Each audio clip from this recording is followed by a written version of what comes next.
There was a time as Lord Mayor of Melbourne when Robert Doyle had the world at his feet. But it all came crashing down after multiple women made serious sexual harassment complaints. For years, Doyle avoided speaking to investigators, but he's talking now. Alexis Daish has this exclusive report. Robert Doyle was one of this city's most powerful figures, the Lord Mayor of Melbourne for 3 terms, and to most, a familiar and friendly face with virtually celebrity status on our streets. But when victims came forward with stories of sexual harassment at the hands of Mr Doyle, his days as mayor were over. We didn't see him or hear from him for years. Now, he's breaking his silence.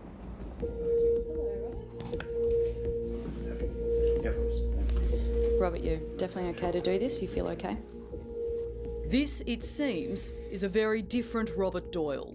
I'm the person who can now do this, whereas for 3 years I wouldn't have been able to. And I'm at that point right now, and I can do this because there's one thing that I absolutely have to do, and that's to acknowledge that I have caused deep offence, I've caused hurt, I've caused pain, I've caused anguish to a lot of people, and I'm here to say that I'm so sorry. I'm so very sorry.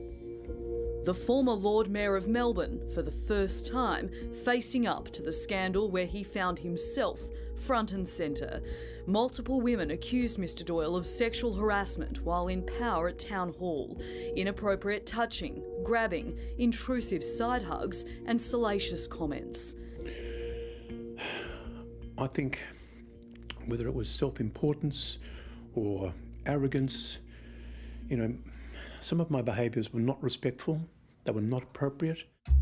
But an independent investigation commissioned by the City of Melbourne considered it far worse, concluding his conduct, which the investigators found proven, could constitute sexual harassment and may have constituted gross misconduct. Another report finding his conduct could be described as overfamiliar, rude, obnoxious or sleazy. Ugly things that I have to own. And in his words, Doyle has since lost everything.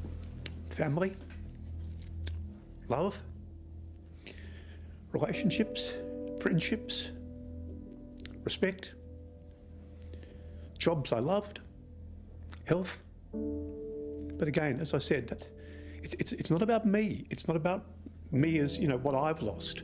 Actions have consequences. And do you see now that your actions were wrong? I acknowledge that what I did caused offence. Absolutely. Were wrong, though? Well, that's the way I choose to think about it. As I say, I don't want to go back into history. I don't want to go back into investigations that are now 1 and 2 years old. Those investigations found that in 2017, the then Mayor deliberately touched former councillor Tessa Sullivan on her breast. In 2014, he repeatedly put his hand on then councillor Kathy Oakes' inner thigh at a restaurant. And about 2 years later, the pair were in his office when he tried to kiss Ms Oak before she pushed him away. Another report found that in 2016, at a black-tie dinner, he repeatedly put his hand on the inside of Carla Williams' leg. So looking back at your time as Lord Mayor, what would you do differently? Would you do anything differently?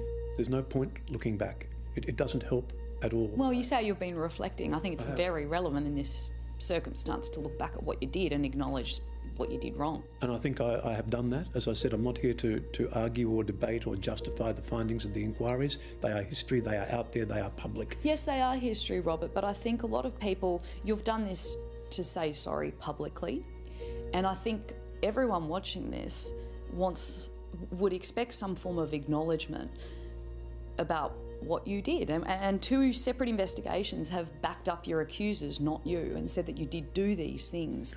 As I said, those findings are public. They have been there. I'm not here to debate them. What I'm trying to do is look forward. You know, it might be one day at a time, but to look forward.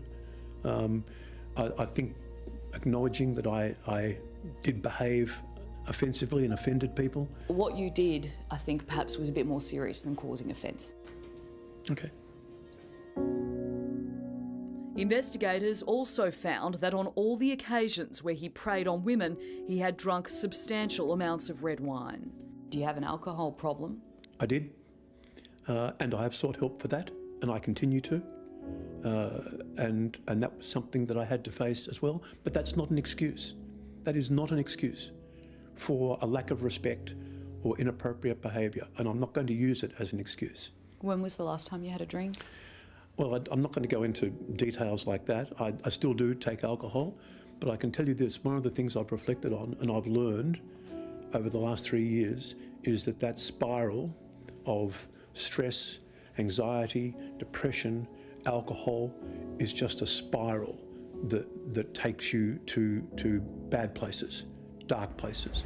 Soon after the bombshell allegations came to light, Robert Doyle resigned.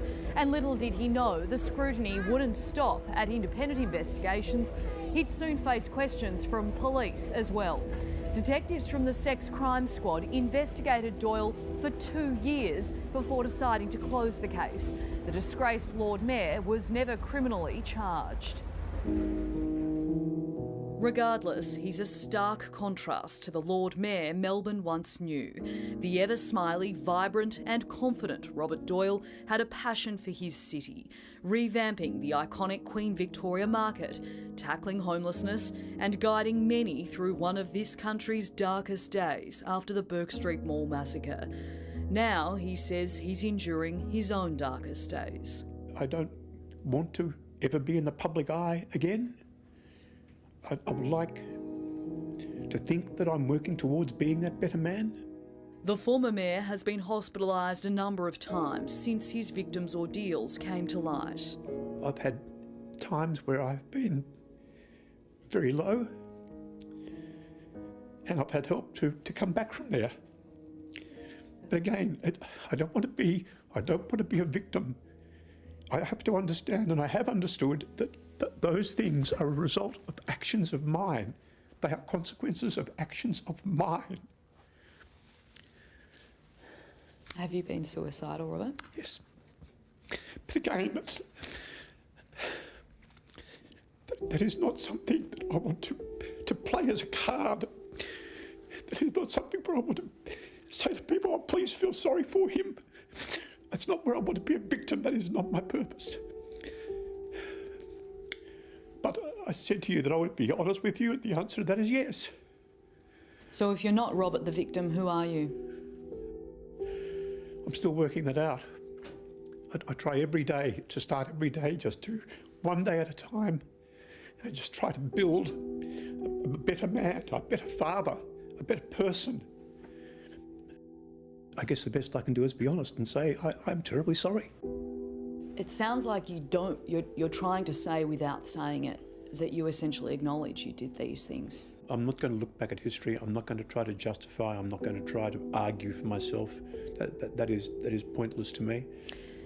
Do you want this opportunity to say anything to Cathy Oak, Tessa Sullivan, Carla Williams? I don't want to make this specific or personal, but I do want the people I've hurt, all of them, to know that I recognise it. With all due respect, sorry. Robert, this is personal for them. Well, I get that, and that's why I wanted to say, and I hope that it will be accepted as such from the people I've hurt, that I recognise it, I listened, I'm truly sorry.